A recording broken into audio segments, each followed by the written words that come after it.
नमस्कार, हमर छत्तीसगढ़ में आपका स्वागत है। मैं हूं आपके साथ भावना त्रिपाठी। खबरों में आगे बढ़ेंगे, लेकिन उससे पहले एक नजर सुर्खियों की ओर। रायपुर में आरएसएस संघ की महत्वपूर्ण बैठक आयोजित। बैठक को लेकर गृह मंत्री विजय शर्मा ने दिया बयान। आरएसएस की बैठक को बनाया संगठनात्मक।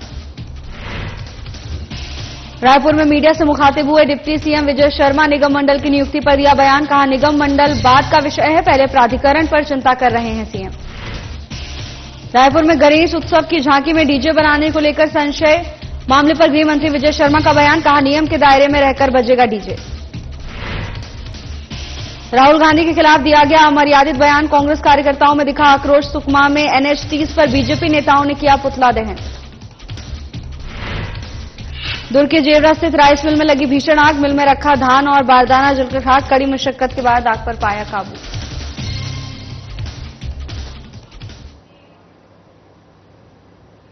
बलरामपुर जिले के सामली थाना क्षेत्र अंतर्गत घोर नक्सल प्रभावित क्षेत्र भुताही कैंप में लगातार हो रही बारिश के कारण एक पेड़ सड़क मार्ग पर गिर गया, जिससे बिजली के खंभे भी क्षतिग्रस्त हो गए। फिलहाल जवानों को किसी प्रकार की कोई चोट नहीं आई। साथ ही भारी बारिश की वजह से रास्ता भी खराब हो गया है, जिससे वहां तैनात केंद्रीय रिजर्व पुलिस बल की ओर से ग्रामीणों को किसी प्रकार की कोई समस्या न हो, इस कारण सड़क को भी सुधारा जा रहा है। जानकारी के लिए बता दें कि लगातार बीते दिनों से कम दबाव का क्षेत्र बनने के कारण लगातार क्षेत्र में बारिश हो रही है और आगामी कुछ दिनों के लिए भी यही स्थिति बने रहने के आसार हैं।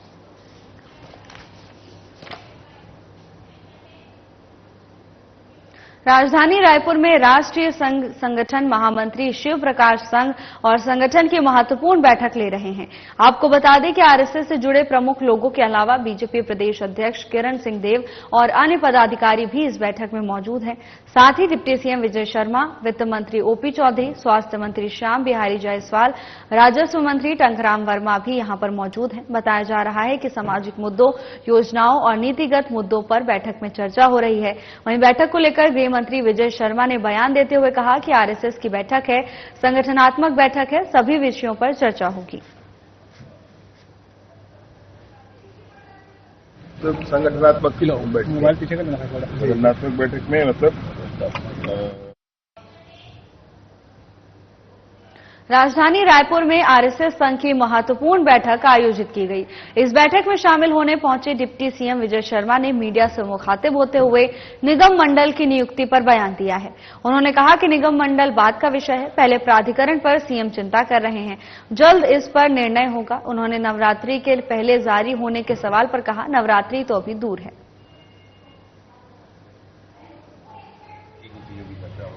ये रूटीन के बाद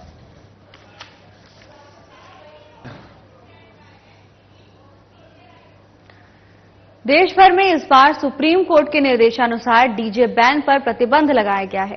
सुप्रीम कोर्ट ने आदेश जारी किया है, जिसमें डीजे बैन रहेगा। राजधानी रायपुर में कल गणेश उत्सव की झांकी निकाली जानी है। ऐसे में अब सवाल ये उठता है कि बगैर डीजे झांकी निकल पाएगी या नहीं। बहरहाल 19 सितंबर को झांकी तो निकल जाएगी, लेकिन डीजे पर अभी भी संशय बना हुआ है। मामले पर गृह मंत्री विजय शर्मा का बयान सामने आया, जिसमें उन्होंने कहा है कि कोर्ट के नियम का पालन तो करना है, लेकिन भगवान का विषय है तो डीजे तो बजेगा, लेकिन नियम के दायरे में रहकर बजेगा।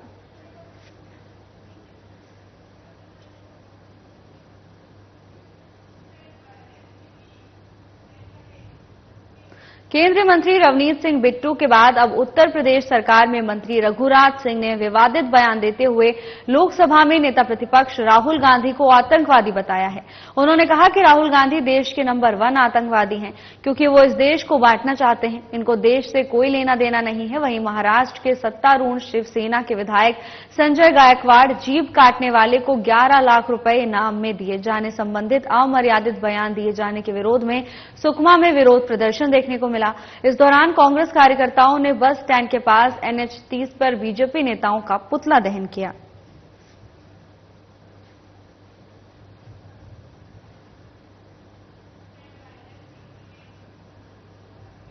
सुकमा में बीजेपी प्रदेश अध्यक्ष किरण देव का जन्मदिन धूमधाम से मनाया गया।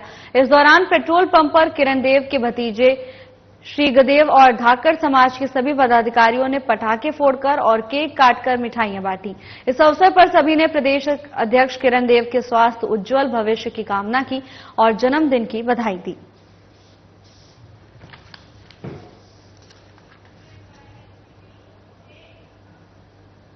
सुकमा जिले के नए कलेक्टर देवेश कुमार ध्रुव ने पदभार संभाल लिया है। उन्होंने जिला कार्यालय के कलेक्टर कक्ष में अपना पदभार ग्रहण किया। पदभार ग्रहण करने के बाद जिले के वरिष्ठ अधिकारियों ने पुष्प गुच्छ भेंट कर उनका स्वागत किया।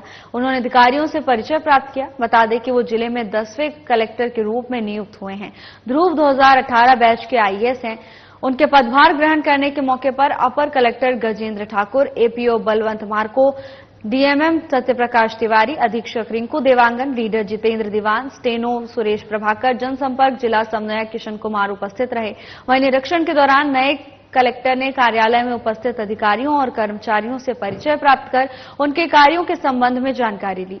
उन्होंने अधिकारियों को जिला कार्यालय में साफ सफाई की बेहतर व्यवस्था सुनिश्चित कराने और निर्धारित समय अवधि में अपने कार्यों को बेहतर ढंग से संपादित करने के भी निर्देश दिए हैं।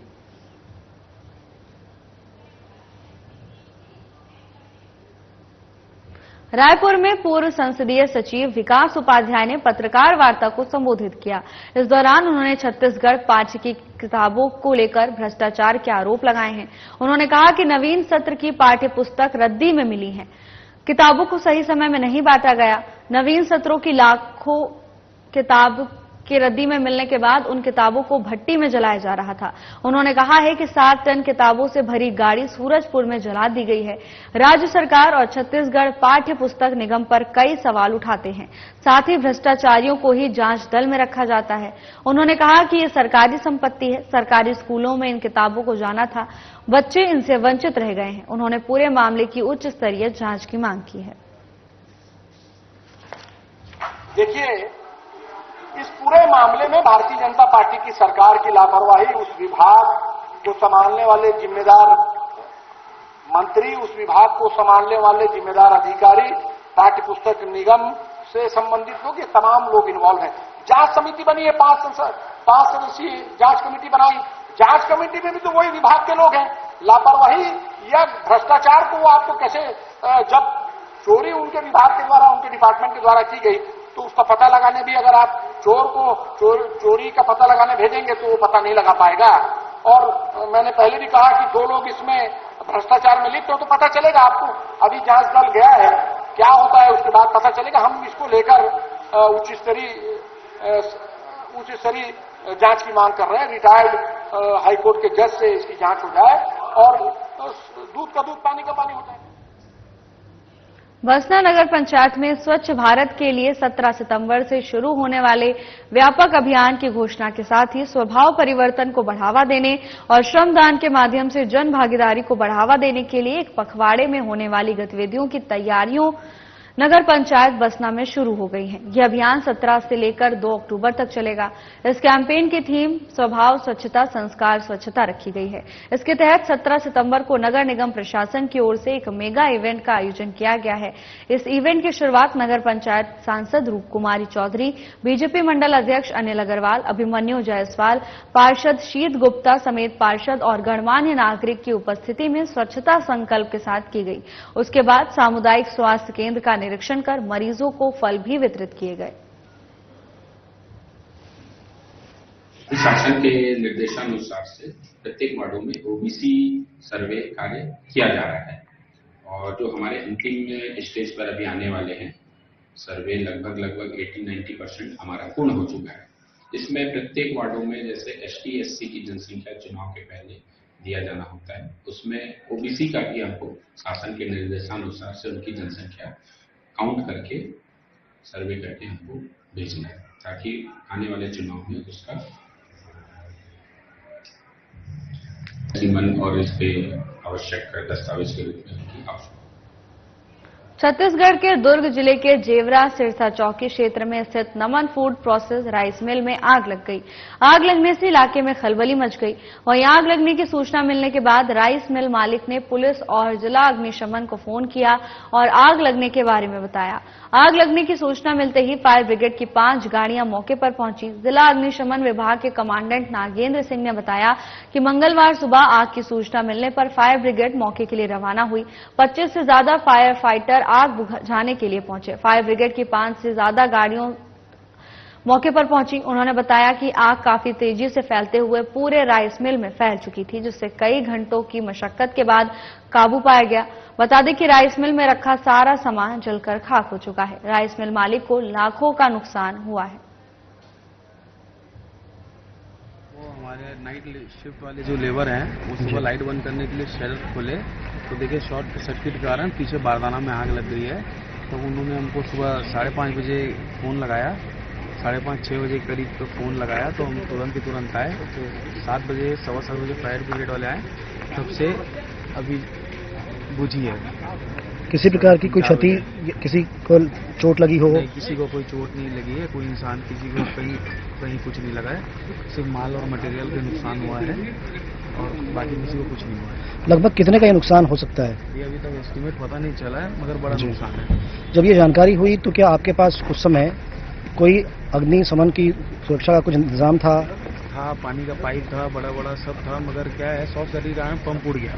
तो पंप उड़ने के कारण हमको पानी वहाँ पर जाके बाल्टी से ना पॉसिबल नहीं था।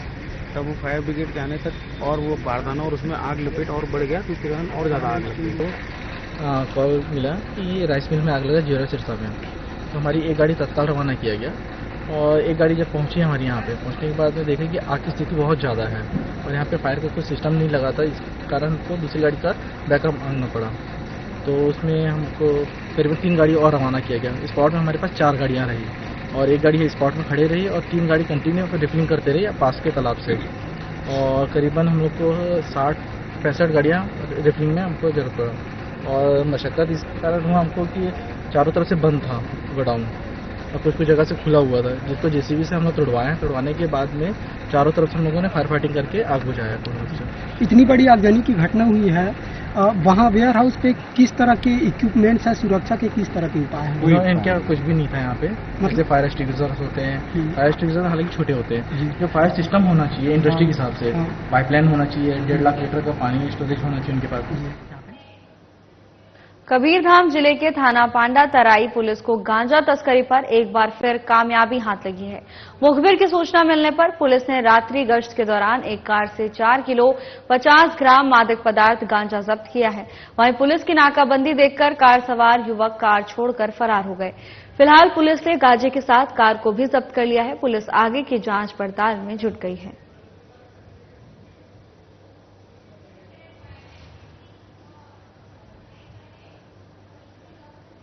कबीरधाम जिले का एकमात्र वाटरफॉल रानी दहरा जलप्रपात के एक बार फिर सुर्खियों में बना हुआ है, जहां एक युवक की झरने में डूबने से मौत हो गई। बीते 1 महीने में ये दूसरी घटना है जहां बेमित्रा से घूमने आए युवक की मौत हुई थी। वहीं अब रायपुर से आए युवक की मौके पर ही मौत हो गई।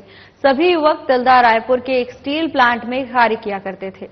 जानकारी के अनुसार सेल्फी लेने के चक्कर में वो अपनी जान गंवा बैठे। वहीं अब आसपास के ग्रामीणों की ओर से भूत प्रेत की आशंका जाहिर की जा रही है, लेकिन सच बात तो ये है कि प्रशासन की ओर से इस जगह पर कोई पुख्ता इंतजाम न होने की वजह से इस तरह की घटनाएं हो रही हैं। वहीं अब ग्रामीणों की ओर से इस वाटरफॉल को बंद किए जाने की मांग की जा रही है।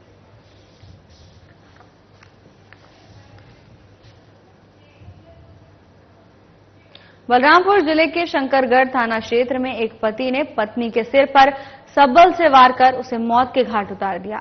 बता दें कि पूरा मामला ग्राम पंचायत घुघरी खुर्द के आश्रित ग्राम रकैया गांव का है, जहां कर्मा त्योहार के दिन पति और पत्नी में झगड़ा हो गया था। इसी दौरान नशे में धुत पति ने अपनी पत्नी के सिर पर सब्बल से वार कर दिया, जहां मौके पर ही उसकी मौत हो गई। वहीं सूचना मिलते ही पुलिस मौके पर पहुंची। पुलिस ने आरोपी पति को गिरफ्तार कर जेल भेज दिया है। फिलहाल पुलिस आगे की जांच में जुटी हुई है।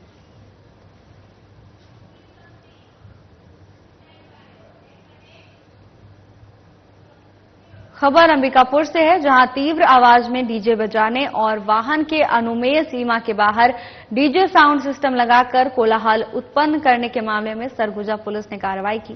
बता दें कि थाना लखनपुर पुलिस टीम की ओर से 2 मामलों में अनावेदकों के खिलाफ कोलाहल अधिनियम और मोटर व्हीकल एक्ट के तहत ये कार्रवाई की गई है।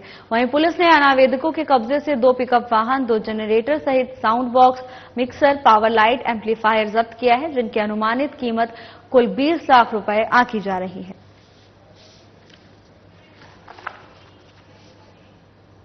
कबीरधाम जिले के चौकी दशरंगपुर में नदी से एक व्यक्ति का शव बरामद किया गया है, जिसकी पहचान ग्राम केसली निवासी भुरुआ निषाद के रूप में की गई है। बता दें कि भुरुआ निषाद के परिजनों ने पतासाजी के लिए पुलिस को मामले का संज्ञान दिया था। परिजनों का कहना था कि भैंस चराने के दौरान उनकी नदी में बह जाने की आशंका है, जिसके बाद पुलिस व्यक्ति की तलाश में जुटी हुई थी। वहीं पुलिस को नदी से एक शव बरामद हुआ, जिसकी पहचान भुरुआ निषाद के रूप में ही हुई। फिलहाल पुलिस ने शव को पोस्टमार्टम करवाकर शव परिजनों को सौंप दिया है।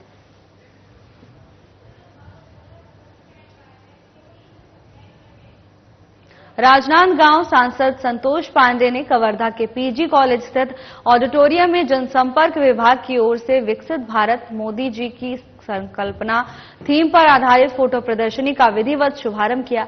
वहीं सांसद पांडे सहित सभी अतिथियों ने विकसित फोटो प्रदर्शनी का अवलोकन किया। उन्होंने कहा कि ये फोटो प्रदर्शनी महज प्रदर्शनी नहीं, विकसित भारत परिकल्पना का आधार और नींव है।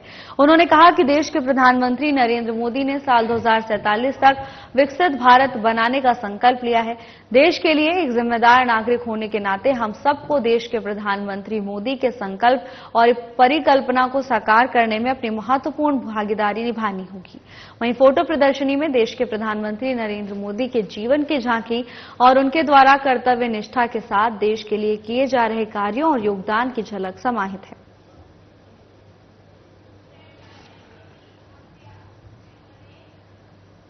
छत्तीसगढ़ के सुकमा जिले में 15 सितंबर को जादू टोना के संदेह में एक ही परिवार के 5 सदस्यों की ग्रामीणों ने डंडे से पीट कर हत्या कर दी थी। मृतकों में 3 महिला और 2 पुरुष हैं। यह मामला कोटा थाना क्षेत्र के मुरलीगुडा के पास स्थित ग्राम इतकल का है। ग्रामीणों को गांव के एक परिवार पर जादू टोना करने का संदेह था। इससे गुस्साए ग्रामीणों ने यह जघन्य कदम उठाया। वहीं घटना के संबंध में थाना कोटा में अपराध टोनही प्रताड़ना अधिनियम 2005 के तहत प्रकरण पंजीबद्ध कर विवेचना में लिया गया, जिसके बाद हत्या करने वाले सभी 5 आरोपियों को पुलिस ने गिरफ्तार कर लिया है। बता दें कि पुलिस ने अब तक घटना में शामिल एक महिला सहित कुल 17 आरोपियों को गिरफ्तार कर लिया है। सभी आरोपियों को गिरफ्तार कर माननीय न्यायालय के समक्ष प्रस्तुत किया जा रहा है। साथ ही घटना में प्रयुक्त लाठी डंडे भी जब्त कर लिए हैं। फिलहाल मामले में आगे की जांच की जा रही है।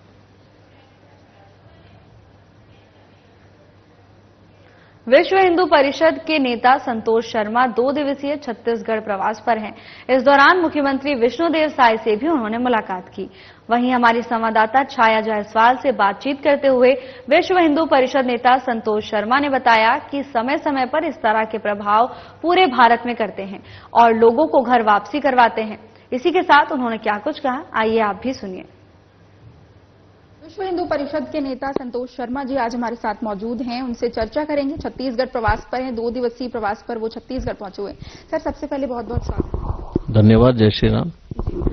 सर, छत्तीसगढ़ का प्रवास रहने वाला है 2 दिन का, क्या कुछ विशेष रहेगा? देखिए, हमारा काम तो सनातन का है और अभी सनातन का उत्सव भी चल रहा है गणपति बप्पा का, और कल विसर्जन का भी कार्यक्रम रहेगा। तो पूरा जो छत्तीसगढ़ है, रायपुर है, वो अभी गजानन जी के विसर्जन के पर्व में लगा हुआ है। छत्तीसगढ़ के सभी सनातन प्रेमी आनंद में है और विषय हमारा आपको पता ही है कि घर वापसी का रहता है और विशेष नजर भी रहती है उस वर्ग के लोगों पर कि कहीं वो किसी प्रकार से सनातन को कोई नुकसान न पहुंचाए। इसलिए समय समय पर हमारे प्रवास रहते हैं और हम आते रहते हैं। सर, जैसा कि आपने कहा कि घर वापसी का जो कार्यक्रम रहता है वो लगातार रहता ही है। अभी हाल ही में आपने भोपाल में 8 लोगों को घर वापसी कराया, इसके बारे में? अभी कुल 8 लोगों ने भोपाल में घर वापसी की, जिसमें 5 जो ईसाई परिवार के लोग थे और 3 मुस्लिम परिवार के लोग थे। एक लड़की थी मुस्लिम जिसने अभी एक घर वापसी करके वहां पर हिंदू रीति रिवाज से जो उसके साथ लड़का रफीक करके रहता था उसे रविंद्र बनाकर शादी भी की है। तो ये प्रसन्नता का विषय है कि युवतियां भी अब कट्टरपंथ को छोड़कर सनातन की ओर आ रही है और सनातन को सर्वश्रेष्ठ धर्म मान रही है। तो ये सनातन की विशेषता है और हमें गर्व है कि हम सनातनी हैं। धर्मो रक्षति रक्षिता करके ये आपका ध्येय वाक्य है, किस तरह से अपने संगठन में इसे अपनाते हैं आप? देखिए, छत्तीसगढ़ के मुख्यमंत्री जी ने इस जो आपने अभी कहा है इस बात को साबित किया है कि साईं टांगर टोली करके एक एरिया है जशपुर में, वो बॉर्डर का है। वहां पर अपराध होते हैं, मुस्लिम परिवार के लोग गो तस्करी और हमारी गाय माता के साथ जो भी वहां करते हैं, इसलिए वहां पर उन्होंने प्रशासन से उस चीज को बंद करवाया है। और वहां पर वास्तविकता में जो भी गलत उनके द्वारा हो रहा था, एक वर्ग के लोगों के द्वारा, मतलब मुस्लिम समुदाय के लोग वहां पर जो गलत कर रहे थे उसको रोका है। फिलहाल के लिए बस इतना ही। जल्द हाजिर होंगे नई अपडेट्स के साथ। नमस्कार।